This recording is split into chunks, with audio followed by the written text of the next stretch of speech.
Khader the speaker the ಸ್ಟೇಟ್ನ ವಿಶೇಷ ಕಾರ್ಯಕ್ರಮಕ್ಕೆ ಸ್ವಾಗತ. ಯುಟಿ ಖಾದರ್ ಮಂಗಳೂರು ಕ್ಷೇತ್ರದ ಶಾಸಕರು, ನೂತನ ವಿಧಾನಸಭಾ ಅಧ್ಯಕ್ಷರು, ಕರ್ನಾಟಕ ವಿಧಾನಸಭೆಗೆ ಮೊದಲ ಮುಸ್ಲಿಂ ಸ್ಪೀಕರ್ ಆಗಿ ಇತಿಹಾಸ ಬರೆದವರು.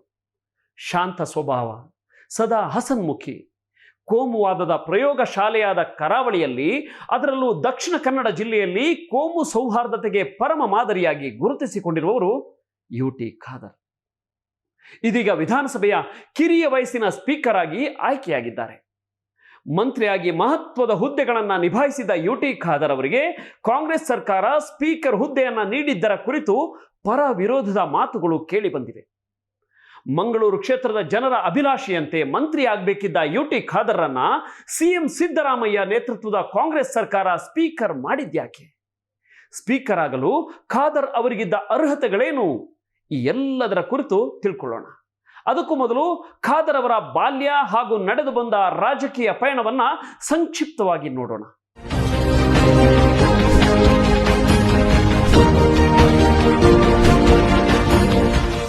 ಯುಟಿ ಖಾದರ್ ಪೂರ್ಣ ಹೆಸರು ಯುಟಿ ಅಬ್ದುಲ್ ಖಾದರ್ ಫರೀದ್. ಅಕ್ಟೋಬರ್ 12, 1969ರಂದು ಯುಟಿ ಫರೀದ್ ಮತ್ತು ಯುಟಿ ನಸೀಮಾ ದಂಪತಿಗಳ ಮಗನಾಗಿ ಮಂಗಳೂರಿನಲ್ಲಿ ಜನಿಸಿದರು. ಇವರು ಓದಿದ್ದು BA LLB. ಇವರ ತಂದೆ ಯುಟಿ ಫರೀದ್ 4 ಬಾರಿ ಶಾಸಕರಾಗಿದ್ದರು. ಸೆಂಟ್ ಜಿರೋಸ್ ಶಾಲೆಯಲ್ಲಿ ಪ್ರಾಥಮಿಕ ಶಿಕ್ಷಣ ಪಡೆದ ಯುಟಿ ಖಾದರ್ ಸೆಂಟ್ ಅಲೋಶಿಯಸ್ ಶಿಕ್ಷಣ ಸಂಸ್ಥೆಯಲ್ಲಿ ಪ್ರೌಢ ಶಿಕ್ಷಣವನ್ನು ಮುಗಿಸಿದರು. ಮುಂದೆ ಪದವಿ ಶಿಕ್ಷಣವನ್ನ ಮೂಡಿಬಿದಿರೆ ಮಹಾವೀರ ಕಾಲೇಜಿನಲ್ಲಿ ಮುಗಿಸಿ SDM ಕಾಲೇಜಿನಲ್ಲಿ ಕಾನೂನು ಪದವಿ ಪಡೆದರು. ಇನ್ನು ಇವರದ್ದು ಡಾಕ್ಟರ್ಗಳ ಕುಟುಂಬ. 5 ಜನ ಮಕ್ಕಳಲ್ಲಿ ರಾಜಕಾರಣಿಯಾದ ಯುಟಿ ಖಾದರ್ ಮತ್ತು ಬೆಂಗಳೂರಿನಲ್ಲಿ ಶಿಕ್ಷಣ ಸಂಸ್ಥೆ ನಡೆಸುತ್ತಿರುವ ಅವರ ತಮ್ಮನನ್ನ ಹೊರತುಪಡಿಸಿ ಕುಟುಂಬದಲ್ಲಿ ಉಳಿದೆಲ್ಲರೂ ಡಾಕ್ಟರ್ಗಳೇ. ಆದರೆ ತಂದೆಯಂತೆ ಕಾನೂನು ವ್ಯಾಸಂಗ ಮಾಡಿ ತಂದೆ ಯುಟಿ ಫರೀದ್ರಂತೆ ರಾಜಕಾರಣಕ್ಕೆ ಪ್ರವೇಶ ಮಾಡಿದ್ದು ಮಾತ್ರ ಯುಟಿ ಖಾದರ್. ನಾನು ಹುಟ್ಟಿದ್ದೆಲ್ಲ ಮಂಗಳೂರಿನಲ್ಲಿ. ನನ್ನ ತಾಯಿ ಕಡಬದಲ್ಲಿ ಹುಟ್ಟಿದ್ದು. ನನ್ನ ತಂದೆ ಬಹುಶಃ ಉಪ್ಪಲ, ನಮ್ಮ ಕರ್ನಾಟಕ ಗಡು ಭಾಗದಲ್ಲಿ ಹುಟ್ಟಿದ್ದವರು. ಅವರ ವ್ಯಾಪಾರ ಎಲ್ಲ, ಅವ್ರ ತಂದೆಯ ವ್ಯಾಪಾರ ಎಲ್ಲವೂ ಕೂಡ ನಮ್ಮ ಕರ್ನಾಟಕದ ವಿಟ್ಲ ಪರಿಸರದ ಪುಣಚ ಎಂಬ ಪ್ರದೇಶದಲ್ಲಿ ಅವತ್ತಿನ ಕಾಲದಲ್ಲಿ ಆ ವ್ಯಾಪಾರ ಇದ್ದಂಥದ್ದು. ನನ್ನ ತಂದೆಯವರು ಕಲಿತದ್ದು ಮಂಗಳೂರು ಮತ್ತು ಬೆಂಗಳೂರು ಲಾ ಕಾಲೇಜಿನಲ್ಲಿ. ಅವತ್ತು ನನ್ನ ತಾಯಿಯ ತಂದೆಯವರು ಅವತ್ತಿನ ಕಾಲದಲ್ಲಿ ದೊಡ್ಡ ಮಟ್ಟದ ಗುತ್ತಿಗೆದಾರರಾಗಿದ್ದುಕೊಂಡು ಪ್ರಮುಖವಾದ ಮಂಗಳೂರು ಹಾಸನ ರೈಲ್ವೆ ಲೈನ್ ಎಲ್ಲ ಅವರು ಅವತ್ತು ನಿರ್ಮಾಣ ಮಾಡಿದ್ದು. ನಾನು ಹುಟ್ಟಿ ಬೆಳೆದೆಲ್ಲ ಮಂಗಳೂರಿನಲ್ಲೇ. ನಾನು ಕಲಿತದ್ದು saint Gerosa, saint Aloysius Mahaveera college ಮತ್ತು SDM ಲಾ ಕಾಲೇಜ್ನಲ್ಲಿ.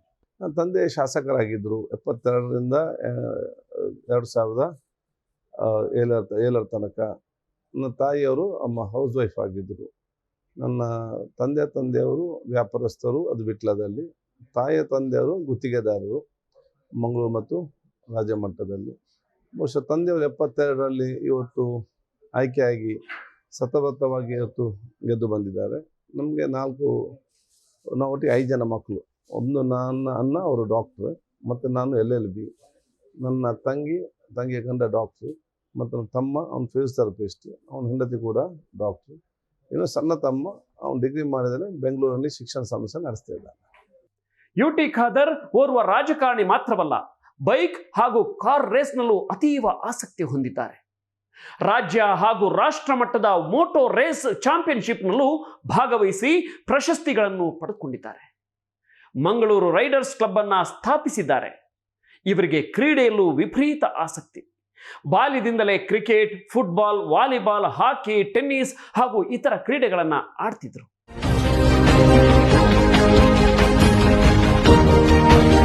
ಕರಾವಳಿಯಲ್ಲಿ, ಅದರಲ್ಲೂ ದಕ್ಷಿಣ ಕನ್ನಡ ಜಿಲ್ಲೆಯಂತ ಕೋಮು ಸೂಕ್ಷ್ಮ ಪ್ರದೇಶದಲ್ಲಿ ಒಬ್ಬ ಜನಪ್ರತಿನಿಧಿಯಾಗಿರುವವನು ಹೇಗಿರಬೇಕು ಅನ್ನೋದಕ್ಕೆ ಮಾದರಿ ಯುಟಿ ಖಾದರ್. ಹಿಂದೂಗಳ ಕಾರ್ಯಕ್ರಮವಿರಲಿ, ಮುಸ್ಲಿಮರ ಸಮಾರಂಭಗಳಿರಲಿ, ಎಲ್ಲ ಕಡೆಗಳಲ್ಲೂ ಖಾದರ್ ಹಾಜರ್. ಅದೇ ಜಿಲ್ಲೆಯಲ್ಲಿರುವ ಇತರ ಜನಪ್ರತಿನಿಧಿಗಳಿರುವಂತೆ ಉರಿ ನಾಲಿಗೆ ಭಾಷಣ ಇವರ ಬಳಿ ಇಲ್ಲ. ಟೀಕೆಗಳನ್ನು ಸಮಾಧಾನದಿಂದಲೇ ಎದುರಿಸುವ ಖಾದರ್ ಸಹನೆಯನ್ನ ಜನ ಮೆಚ್ಚಿದ್ದಾರೆ ಅನ್ನೋದಕ್ಕೆ ಅವರು ಸೋಲಿಲ್ಲದ ಸರದಾರನಾಗಿ 5 ಬಾರಿ ಆಯ್ಕೆಯಾಗಿದ್ದೇ ಸಾಕ್ಷಿ. ಇವರ ತಂದೆಯು 1972ರಿಂದ ಬರೋಬ್ಬರಿ 4 ಬಾರಿ ಶಾಸಕರಾಗಿ ಆಯ್ಕೆಯಾಗಿದ್ದವರು. ಶಾಸಕರಾಗಿದ್ದಾಗಲೇ ನಿಧನರಾದ ಯುಟಿ ಫರೀದ್ ಅವರಿಂದ ತೆರವಾದ ಸ್ಥಾನಕ್ಕೆ 2007ರ ಉಪಚುನಾವಣೆಯಲ್ಲಿ ಸ್ಪರ್ಧಿಸಿದ ಯುಟಿ ಖಾದರ್ ಆ ನಂತರ ತಿರುಗಿ ನೋಡಿದ್ದೇ ಇಲ್ಲ. ಅಲ್ಲಿಂದ 5 ಬಾರಿ ಅಂದರೆ 2023ರವರೆಗೆ ಗೆದ್ದು ಸೋಲಿಲ್ಲದ ಸರದಾರ ಅನಿಸ್ಕೊಂಡಿದ್ದಾರೆ. ಮತ್ತು ವಿಶೇಷ ಅಂದರೆ ಪ್ರತಿ ಚುನಾವಣೆಯಲ್ಲೂ ತಮ್ಮ ಗೆಲುವಿನ ಅಂತರವನ್ನ ಹೆಚ್ಚಿಸಿಕೊಳ್ಳುತ್ತಾ ಬಂದಿದ್ದಾರೆ. ರಾಜ್ಯಕ್ಕೆ ನನಗೆ ಅತ್ಯಂತ ಇವತ್ತು ಒಂದು ಖುಷಿ ತರ್ತಾ ಇದೆ. ಬಹುಶಃ ನನ್ನ ತಂದೆ ಶಾಸಕರ ಸಂದರ್ಭದಲ್ಲಿ ನಾನು ಅವತ್ತಿನ ರಾಜಕೀಯವನ್ನು ನೋಡಿದ್ದೇನೆ. ಬಹುಶಃ ಜನರ ಸೇವೆ ಮಾಡೋದು, ಜನರಿಗೆ ಪ್ರಯೋಜನವಂತ ಉಪಕಾರ ಮಾಡುವಂಥ ಮತ್ತು ಜನರ ಆ ಒಂದು ಪ್ರೀತಿ ವಿಶ್ವಾಸ ಗಳಿಸುವಂಥದ್ದು, ಅದು ನನ್ನ ರಾಜ್ಯಕ್ಕೆ ವ್ಯಕ್ತಿತ್ವದಲ್ಲಿ ಮೈಗೂಡಿಸಿಕೊಂಡು ಬಂದಿದೆ. ನಮಗೆ ಫಸ್ಟ್ ಸಮಾಜ ಸೇವೆ, ಯಾರು ಬಂದರೂ ಕೂಡ ಅವ್ರು ನಂಬಿದ ಸೇವೆ ಮಾಡಿ ಯಾವುದೇ ಅಪೇಕ್ಷೆ ಇಲ್ಲದವರು ಕಲಿಸುವಂಥದ್ದು. ಅಧಿಕಾರ ತನ್ನಿಂದ ತಾನೇ ಬಂದು ಅದು ಹೋಗ್ತದೆ. ಅದ ಕಾರಣ ಜನಸೇವೆ ಮತ್ತು ಏನು ನಮ್ಮ ಅಧಿಕಾರಿತ ಸಂಸ್ಥೆಯಲ್ಲಿ ಸೇವೆ ಮಾಡ್ಬೋದು, ಅದು ಮೊದಲ ಆದ್ಯತೆ. ನನಗೆ ವಿಶ್ವಾಸ ಇದೆ, ನಾವು ಎಷ್ಟು ಕೆಲಸ ಮಾಡಿಕೊಂಡು ಹೋಗ್ತೇವೆ ಅಷ್ಟು ಅಧಿಕಾರಕ್ಕೂ ನಮ್ಮ ಹಿಂದೆ ಖಂಡಿತವಾಗಿ ಬರ್ತದೆ. UT ಖಾದರ್ ರಾಜಕೀಯ ನಾಯಕನಾಗಿ ಬೆಳೆದ ಬಗೆ ಇದೆಯಲ್ಲ, ಅದು ಮತ್ತಷ್ಟು ರೋಚಕ. ಮಂಗಳೂರು SDM ಕಾನೂನು ಮಹಾವಿದ್ಯಾಲಯದಲ್ಲಿ ಕಾನೂನು ವ್ಯಾಸಂಗ ಮಾಡಿದ UT ಖಾದರ್ 1992ರಿಂದ 94ರವರೆಗೆ ದಕ್ಷಿಣ ಕನ್ನಡ ಜಿಲ್ಲಾ NSUIನ ಪ್ರಧಾನ ಕಾರ್ಯದರ್ಶಿಯಾಗಿ ತನ್ನ ರಾಜಕೀಯ ಚಟುವಟಿಕೆ ಆರಂಭಿಸಿದರು. 1994ರಿಂದ 2000ನೇ ಇಸ್ವಿವರೆಗೆ ದಕ್ಷಿಣ ಕನ್ನಡ ಜಿಲ್ಲಾ NSUI ಅಧ್ಯಕ್ಷರಾದರು. 2000ನೇ ಇಸ್ವಿಯಲ್ಲಿ ವಿದ್ಯಾರ್ಥಿ ಕಾಂಗ್ರೆಸ್ನ ರಾಜ್ಯಾಧ್ಯಕ್ಷರಾದರು. 2001ರಲ್ಲಿ ಉಳ್ಳಾಲ ಬ್ಲಾಕ್ ಕಾಂಗ್ರೆಸ್ ಅಧ್ಯಕ್ಷರಾಗಿ ಆಯ್ಕೆಯಾದರು. ಬಳಿಕ ಕಾಂಗ್ರೆಸ್ ಸೇವಾದಳದ ತರಬೇತುದಾರರಾಗಿ ನೇಮಕಗೊಂಡರು. 2003ರಲ್ಲಿ KPCC ಕಾರ್ಯದರ್ಶಿಯಾದ UT ಖಾದರ್ ಪ್ರದೇಶ ಕಾಂಗ್ರೆಸ್ ಸೇವಾದಳದ ಮುಖ್ಯ ಸಂಯೋಜಕರಾಗಿ ಬಡ್ತಿ ಹೊಂದಿದರು. ಇದೇ ವೇಳೆ ತನ್ನ ತಂದೆ UT ಫರೀದ್ ಶಾಸಕರಾಗಿದ್ದಾಗಲೇ ನಿಧನ ಹೊಂದಿದರು. ಆಗ ತೆರವಾದ ಉಳ್ಳಾಲ ವಿಧಾನಸಭಾ ಕ್ಷೇತ್ರಕ್ಕೆ 2007ರ ಉಪಚುನಾವಣೆಯಲ್ಲಿ ಸ್ಪರ್ಧಿಸಿ ಮೊದಲ ಸಲ ಶಾಸಕರಾಗಿ ವಿಧಾನಸಭೆ ಪ್ರವೇಶಿಸಿದರು. 2007ರಿಂದ 2013ರ ಅವಧಿಯ ಅತ್ಯುತ್ತಮ ಕಾರ್ಯವೈಖರಿಗಾಗಿ ಸದನವೀರ ಹಾಗೂ ಶೈನಿಂಗ್ ಇಂಡಿಯಾ ಅವಾರ್ಡ್ ಕೂಡ ಪಡೆದುಕೊಂಡರು. ಆ ಬಳಿಕ UT ಖಾದರ್ 2008, 2013, 2018, ಇದೀಗ 2023 ಸತತವಾಗಿ 5 ಚುನಾವಣೆಗಳಲ್ಲಿ ಗೆದ್ದು ಬೀಗಿದ್ದಾರೆ. 2018ರ ವಿಧಾನಸಭಾ ಚುನಾವಣೆಯಲ್ಲಿ ಕರಾವಳಿಯ ದಕ್ಷಿಣ ಕನ್ನಡ ಮತ್ತು ಉಡುಪಿ ಜಿಲ್ಲೆಗಳ 13 ವಿಧಾನಸಭಾ ಕ್ಷೇತ್ರಗಳ ಪೈಕಿ ಗೆದ್ದಿದ್ದು ಒಬ್ಬ ಕಾಂಗ್ರೆಸ್ ಅಭ್ಯರ್ಥಿ, ಅದು UT ಖಾದರ್. 2013ರಲ್ಲಿ ಸಿದ್ದರಾಮಯ್ಯ ನೇತೃತ್ವದ ಕಾಂಗ್ರೆಸ್ ಸರ್ಕಾರದಲ್ಲಿ ಮೊದಲ ಬಾರಿಗೆ ಸಚಿವರಾದರು.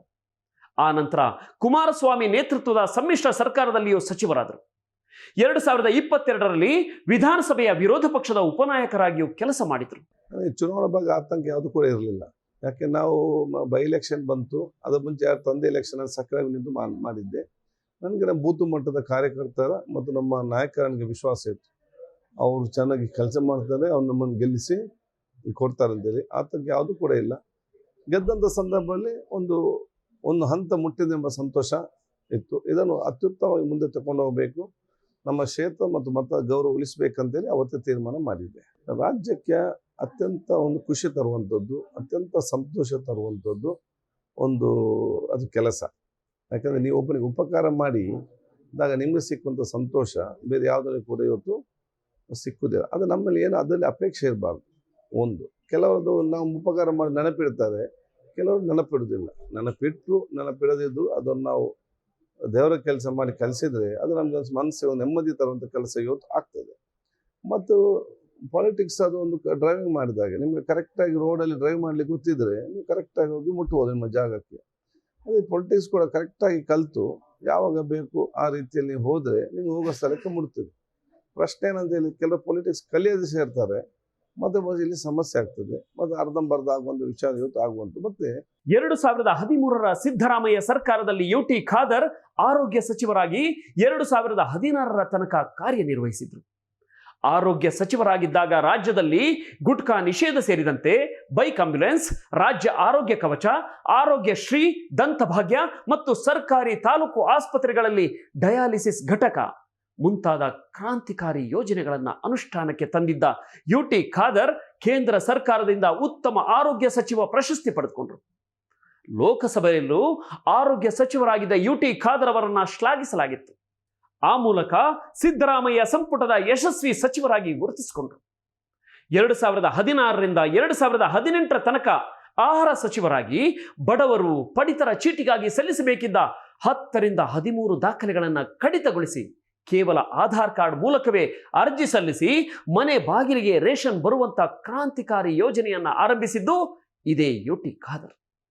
ಬಿಪಿಎಲ್ ಕಾರ್ಡ್ ಪಡೆಯಲು ನಿಗದಿಪಡಿಸಿದ್ದ ಆದಾಯ ಮಿತಿಯನ್ನ ಕಡಿತಗೊಳಿಸಿ ಬಿಪಿಎಲ್ ಕಾರ್ಡ್ನಿಂದ ವಂಚಿತರಾಗಿದ್ದ ಲಕ್ಷಾಂತರ ಮಂದಿ ರೇಷನ್ ಕಾರ್ಡ್ ಪಡೆಯೋದಕ್ಕೆ ನೆರವಾಗಿ ಇತಿಹಾಸ ನಿರ್ಮಿಸಿದ್ದು ಇದೇ ಯುಟಿ ಖಾದರ್. 2018ರ ಚುನಾವಣೆಯಲ್ಲಿ ಅತಂತ್ರ ವಿಧಾನಸಭೆ ಸೃಷ್ಟಿಯಾಗಿ ಕಾಂಗ್ರೆಸ್ ಜೆಡಿಎಸ್ ಮೈತ್ರಿ ಸರ್ಕಾರ ಅಸ್ತಿತ್ವಕ್ಕೆ ಬಂತು. ಆ ಮೈತ್ರಿ ಸರ್ಕಾರದಲ್ಲೂ ನಗರಾಭಿವೃದ್ಧಿ ಮತ್ತು ವಸತಿ ಸಚಿವರಾಗಿ ಯುಟಿ ಖಾದರ್ ಅಧಿಕಾರ ವಹಿಸಿಕೊಂಡಿದ್ದರು. ಮಂಗಳೂರು ಸ್ಮಾರ್ಟ್ ಸಿಟಿ ಸೇರಿ ಅನೇಕ ಯೋಜನೆಗಳನ್ನು ಪರಿಚಯಿಸಿ ಯಶಸ್ವಿ ಸಚಿವರಾಗಿ ಮತ್ತೊಮ್ಮೆ ಗುರುತಿಸಿಕೊಂಡರು. ಇದೇ ವೇಳೆ ವಸತಿ ನಿಗಮದ ಅಧ್ಯಕ್ಷರಾಗಿ, ನಗರ ನೀರು ಸರಬರಾಜು ಮತ್ತು ಒಳಚರಂಡಿ ಮಂಡಳಿಯ ಅಧ್ಯಕ್ಷರಾಗಿ, ರಾಜೀವ್ ಗಾಂಧಿ ಕೇಸಿಂಗ್ ಬೋರ್ಡ್ ಅಧ್ಯಕ್ಷರಾಗಿ, ಕರ್ನಾಟಕ ಕೊಳೆಗೇರಿ ಮಂಡಳಿ ಅಧ್ಯಕ್ಷರಾಗಿಯೂ ಕೆಲಸ ಮಾಡಿ ಯಶಸ್ವಿಯಾದ ಅನುಭವಿ ರಾಜಕಾರಣಿ ಯುಟಿ ಖಾದರ್. ಇವೆಲ್ಲದರ ಬಳಿಕ ಕಾಂಗ್ರೆಸ್ ಜೆಡಿಎಸ್ ಸಮ್ಮಿಶ್ರ ಸರ್ಕಾರ ಪತನಗೊಂಡು ಆಪರೇಷನ್ ಕಮಲದ ಮೂಲಕ ರಾಜ್ಯದಲ್ಲಿ ಬಿಜೆಪಿ ಅಧಿಕಾರಕ್ಕೆ ಬಂದ ಬಳಿಕ ಯುಟಿ ಖಾದರ್ ವಿಧಾನಸಭೆಯ ವಿರೋಧ ಪಕ್ಷದ ಉಪನಾಯಕರಾಗಿಯೂ ಕೆಲಸ ಮಾಡಿದ್ದಾರೆ. ಈ ಸಂದರ್ಭದಲ್ಲಿ ಅತ್ಯಂತ ನಾಜೂಕಿನಿಂದಲೇ ಎಂದಿನಂತೆ ತನ್ನ ಸೌಮ್ಯ ಸ್ವಭಾವವನ್ನು ಸದನದೊಳಗೆ ಪ್ರದರ್ಶಿಸುತ್ತಲೇ ಆಡಳಿತ ಪಕ್ಷದ ತಪ್ಪು ಎತ್ತಿ ಹಿಡಿದು ರಾಜ್ಯದ ಮುಂದಿಡುವ ಕೆಲಸವನ್ನೂ ಮಾಡಿದ್ದಾರೆ. ಮೊದಲ ಬಾರಿ ಮಂತ್ರಿ ಆದಂಥ ಸಂದರ್ಭದಲ್ಲಿ ಆರೋಗ್ಯ ಸಚಿವನಾಗಿ ಸಿಕ್ಕಿದ್ದನ್ನು ಅತ್ಯಂತ ಒಂದು ಭಾಗ್ಯ. ಹುಟ್ಟಿನಿಂದಲೂ ಕೂಡ ಸಾವನ್ನ ತನಕ ಕೂಡ ಜನರಿಗೆ ಕೆಲಸ ಮಾಡುವ ಸದಾವಕಾಶ ಅವತ್ತು ನಮಗೆ ಅದರಲ್ಲಿ ಇತ್ತು. ಸೊ ಜನರಲ್ಲಿ ಏನೆಲ್ಲ ಸಮಸ್ಯೆಗಳಿದೆ ಆ ಸಮಸ್ಯೆ ನೋಡೋದಕ್ಕೆ ಪರಿಹಾರ ಕಂಡು ಹುಡುಕಿದಲ್ಲದೆ ಅದರ ಮಧ್ಯೆ ಇರುವ ರಾಜ್ಯಕ್ಕೆ ಇರಲಿ ಇನ್ನಿತರ ವಿಷಯ ಅದನ್ನು ನೋಡಲೇ ಇಲ್ಲ. ಅದಕ್ಕಾಗಿ ನಮ್ಮೆಲ್ಲ ಕಾರ್ಯಕ್ರಮ ಸಕ್ಸಸ್ ಆಯಿತು. ಸಮಸ್ಯೆ ಅನ್ನೋದು ಪರಿಹಾರ ಏನು ಅದನ್ನು ನಾವು ಗುರಿ ಮುಟ್ಟಲಿಕ್ಕೆ ನಮ್ಮ ಕೆಲಸ ಮಾಡಿದ್ದೆವು.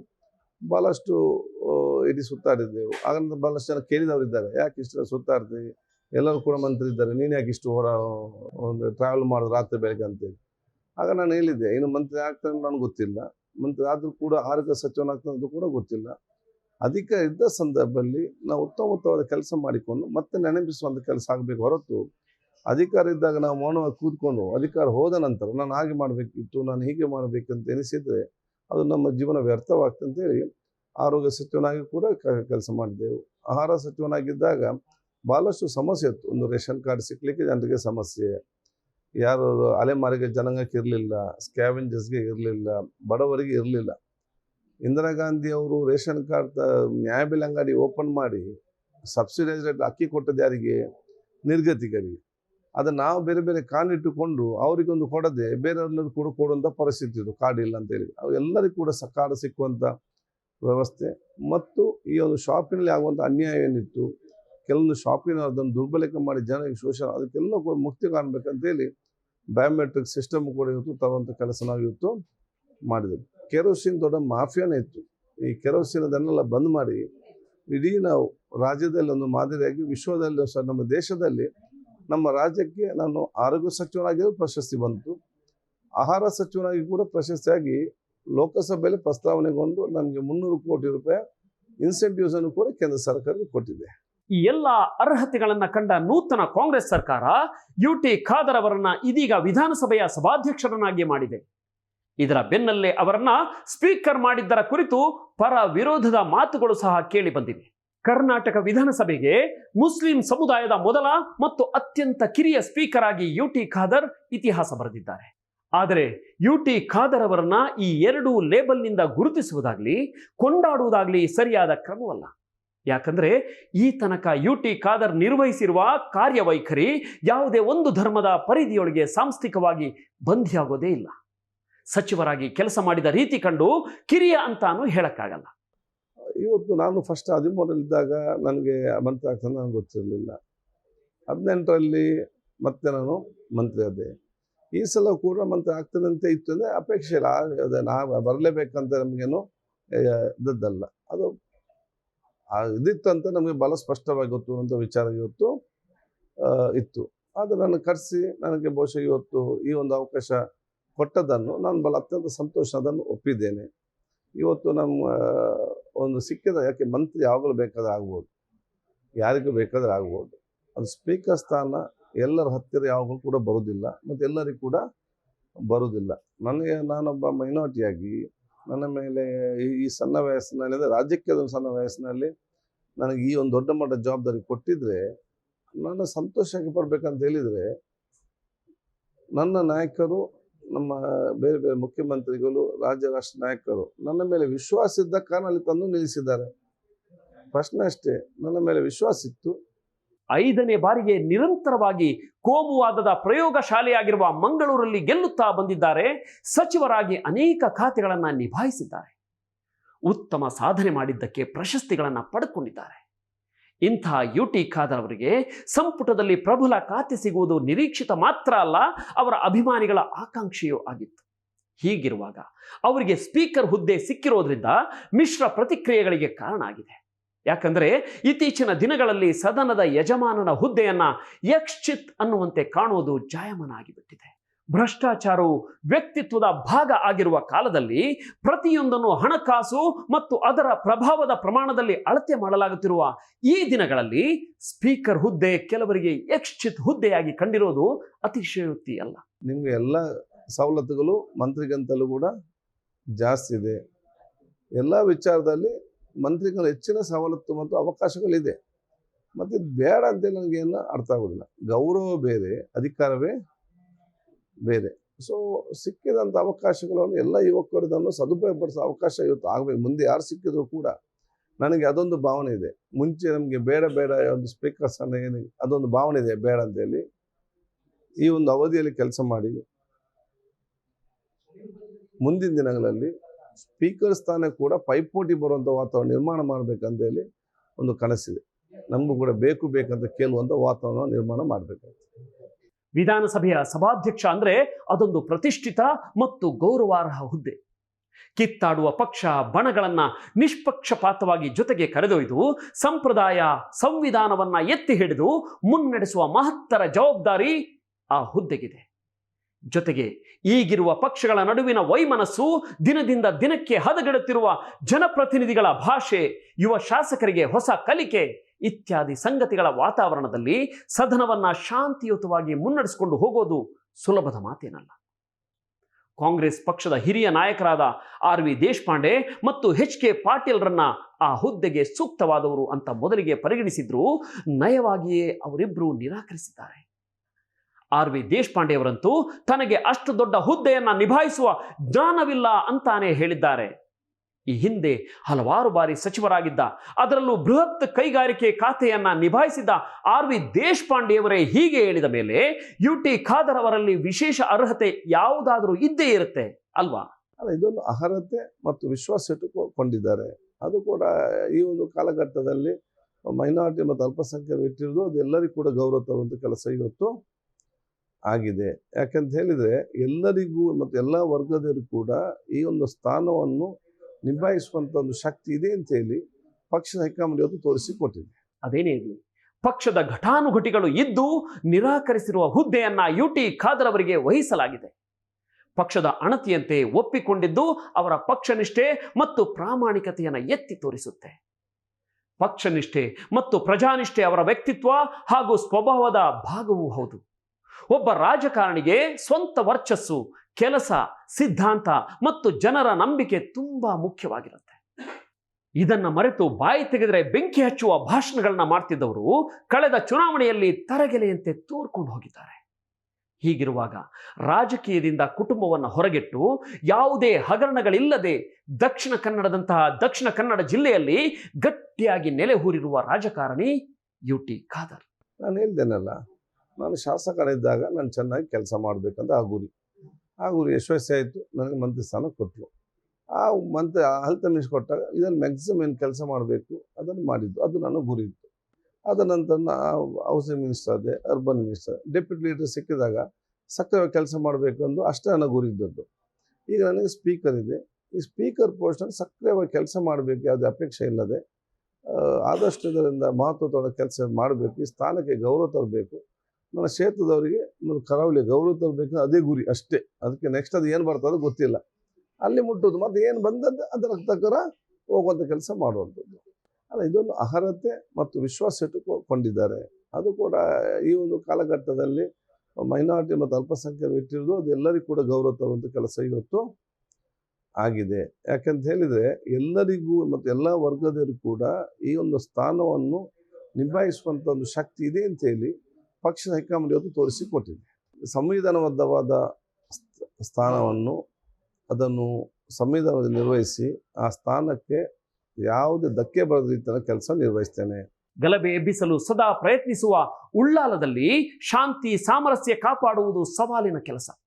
ಆದರೂ ಉಳ್ಳಾಲದಲ್ಲಿನ್ನೂ ಶಾಂತಿ ಸಾಮರಸ್ಯ ಉಳಿದುಕೊಂಡಿದ್ದಕ್ಕೆ ಕಾರಣ ಅಲ್ಲಿನ ರಾಜಕೀಯ, ಸಾಮಾಜಿಕ ಮತ್ತು ಧಾರ್ಮಿಕ ಇತಿಹಾಸದಿಂದ. ಸಿಪಿಎಂನ ರಾಮಚಂದ್ರ ರಾವ್ ವಿಧಾನಸಭೆಯಲ್ಲಿ ಕವಿ ಮತ್ತು ಕೋಮು ಸೌಹಾರ್ದಕ್ಕೆ ಪರಮ ಮಾದರಿಯೇ ಆಗಿದ್ದ BM ಇದೀನಬ್ಬ, UT ಫರೀದ್ರಂತಹ ಸೌಹಾರ್ದ ಮನಸ್ಸುಗಳು ಶಾಸಕರಾಗಿದ್ದ ಕ್ಷೇತ್ರ ಉಳ್ಳಾಲ. ಅಂದಿನ ಉಳ್ಳಾಲ ಅರ್ಥಾತ್ ಇಂದಿನ ಮಂಗಳೂರು ಕ್ಷೇತ್ರದ ಶಾಸಕ UT ಖಾದರ್ ಅವರಿಗೆ ವಿಧಾನಸಭಾದ ಸಭಾಧ್ಯಕ್ಷ ಸ್ಥಾನಮಾನದ ಗೌರವ ಸಿಕ್ಕಿದ್ದು ಉಳ್ಳಾಲದ ಸರ್ವಧರ್ಮ ಸಾಮರಸ್ಯಕ್ಕೆ ಸಿಕ್ಕ ಗೌರವವೂ ಹೌದು. ಖಾದರ್ ಮತ್ತು ಅವರು ಪ್ರತಿನಿಧಿಸುವ ನೆಲದ ಗುಣಗಳನ್ನು ನೋಡಿದಾಗ ಅವರಿಗೆ ಆ ಹುದ್ದೆಯನ್ನ ಸಮರ್ಪಕವಾಗಿ ನಿಭಾಯಿಸುವ ಎಲ್ಲ ಅರ್ಹತೆಗಳೂ ಇವೆ. ಅವು ಶಾಂತಿ, ಸಮಾಧಾನ, ಜಾತ್ಯತೀತತೆ, ದೇಶನಿಷ್ಠೆ ಮತ್ತು ಸಂವಿಧಾನ ನಿಷ್ಠೆ. UT ಖಾದರ್ ಅವರಿಗೆ ಇನ್ನೂ ಹಲವು ವರ್ಷಗಳ ರಾಜಕೀಯ ಭವಿಷ್ಯ ಇದೆ. ಜನಸೇವೆಗೂ ಅವಕಾಶ ಇದೆ. ಕರ್ನಾಟಕ ವಿಧಾನಸಭೆಯಲ್ಲಿ ಸಂವಿಧಾನ, ಪ್ರಜಾಪ್ರಭುತ್ವವನ್ನು ಎತ್ತಿ ಹಿಡಿದು ಸದನದ ಗೌರವ ಕಾಪಾಡಿದ ಸ್ಪೀಕರ್ಗಳಲ್ಲಿ ಖಾದರ್ ಮೊದಲಿಗರಾಗಲಿ. ಈ ಮೂಲಕ ರಾಜ್ಯದ ಮುತ್ಸದ್ದಿ ರಾಜಕಾರಣಿ ಎಂದು ಎಲ್ಲರೂ ಕೊಂಡಾಡುವಂತಾಗಲಿ ಅಂತ ಹಾರೈಸೋಣ. ಇದು ಇಂದಿನ ವಿಶೇಷ. ವಿಚಾರ, ವಿವೇಕ, ವಿನೋದಕ್ಕಾಗಿ ನೋಡ್ತಾ ಇರಿ ದ ಸ್ಟೇಟ್.